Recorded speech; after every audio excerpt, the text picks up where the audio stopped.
Sanibonani, ngiyathemba ukuthi niyaphila cause nami ngiyaphila. Welcome back to another video where we look at some of your interesting comments, and this video is about to episode 17. Ake sibheke ukuthi abantu bebethini. The first comment is from Usiya Sanga ke uthi, hey Shibase haa ngiyakuvuma Ntombi, very brave and wise. In fact, today I'm very proud of these three wives. Umayeni, uMakhumalo, noMangwabe. Your presence was felt. Namkhupha tu ubumenemene uMacele. Kanti-ke yena uMaqoba uthi, the way this man is excited about number 5 angazi uzomenze njani njengoba angaphilanga nje. Mpumelelo might take number 5 for himself ngiyantshela. Umitchell yena uthi, can we take a moment to appreciate Umakay for saying no besingazi, because had it been the old Umakay, she would have agreed athi sitsheliwe. Ngibonge kuKhanya for standing up for all 4 wives regardless of uMacele knowing what was happening. Sibonge kuThobile for disappointing uMusa Kaiwan. Lastly, is it me or uMangwabe and Umakay were texting each other on the table? Hi guys, I might have to go back and watch episode 17 just for this moment to see if you are correct, Mitchell, or not. But Kesana Unosipho uthi, that Vukile guy will think about that water bottle abe khonjwa ngayo every time before angene indaba zabantu. Viva Mayeni, viva. Oh my gosh. Upalisa yena uthi, this is boring because they all knew that the Thanksgiving ceremony will be combined with the introduction of the new wife. So why are they now acting all surprised? Musa told uThobile, and Thobile went to have dinner with Umbali and told her too. Umacele went out with Umayeni and told her too. So what's the problem? They shouldn't have came Musa. Usizakeleke yena uthi cha, umsele uhlula ukuvuma iphutha ngoba uMakay umbonisile ububhimbi bakhe, hayi ke wafaka usawoti esilondeni uvukile wakhona, kodwa uMayeni umtshele kahle ngesisoka nokugxambukela kwakhe. UAbigail yena uthi uCocomelon is busy rolling her eyes ngaphandle kwegceke.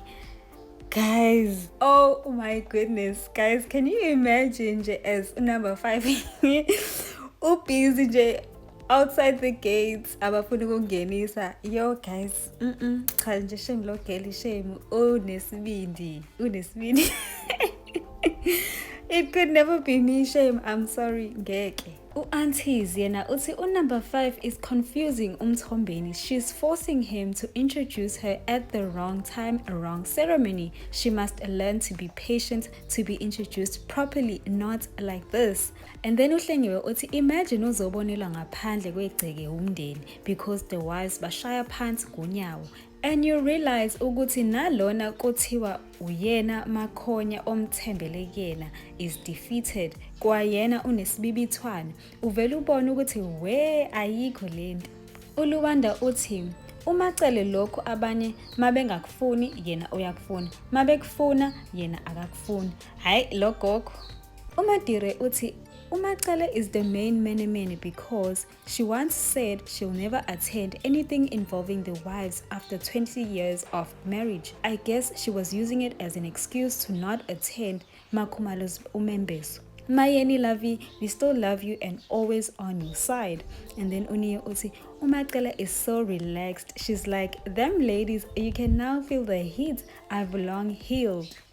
Camelia uthi, funny thing about all of this is how Umacele stood 10 toes down on not attending anything ceremony related regarding Umusa and any of the other wives when it was Makhumalo's members. But here she is at the forefront. Anelwa uthi, it's funny how Macele never accepted polygamy because it was clear she was not comfortable with any of the other wives. Now, to get back at all of them, she allowed Mselegu to take number 5, using it to stir things up. I think she's being sarcastic and playing mind games since she was never really okay with the other wives. Macele is just being strategic, nje. uFilda yena uthi, I don't understand people who blame Makhumalo. Mina I understand her completely. Ukuthula kwakhe doesn't mean ukuthi ubengaboni amaphutha omyeni wakhe. Ubenethemba lokuthi uzoshintsha, but uyabona ukuthi it's not happening, so now she's voicing it out because she's fed up after all the perseverance. uTiyo yena bakithi uthi nje uyicelela nje isiphuzo nje for this episode. uSenz yena uthi, but they dealt with uMakhwela straight, yo, the embarrassment. But I was asking myself, why was she only brought by women there and not even one man? If there were men, they would have dealt with Umseleko. That was embarrassing, shame. And then uSnqobile uthi, I just don't like this Makhey.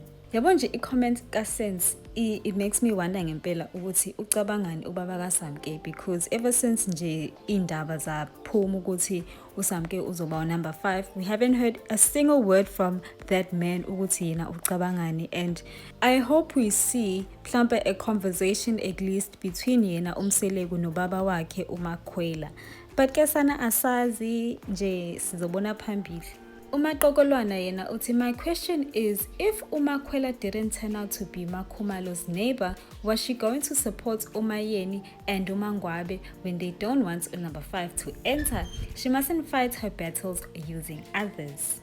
Asazi guys, asazi ngempela. But I feel like she wouldn't, Bafethu. I think she made it clear. I think into disappointing kakhulu ukuthi uMseleko broke leyo promise angayicelanga nokuyicela. Wayijolo yena nje uMseleko wathi he will not take umuntu ohlala ngakubo.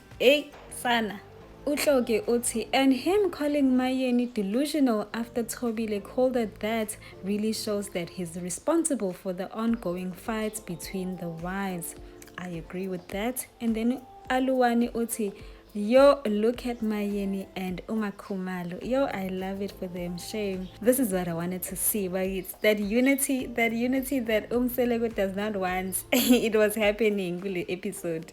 uNosisi uthi, it's the fact that she can't get along with the other 3 and be spiteful by encouraging the 5th wife. It's the intention to persecute others, forgetting she's the one that agreed to the other 3. And now isn't it going to be the same with the 5th one?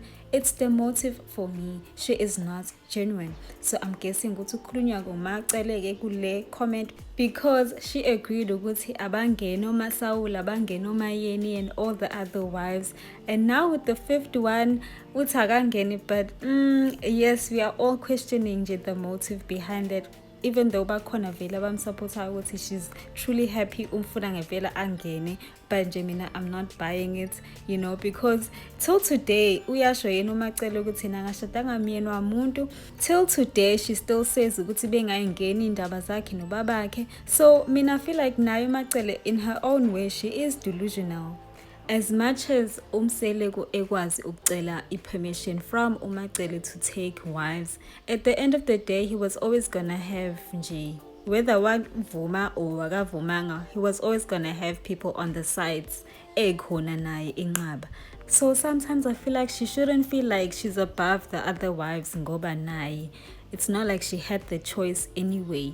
At the end of the day, ngoba if indoda iyayithanda ngempela and iyayihlonipha lento oyishoyo, if you say no, it's gonna be no. Ngekangena uzogcina engangenanga lo muntu, he wouldn't have side chicks, he wouldn't have anything. So naye iyafana nalawa amakhosikazi bakithi, she's not that special.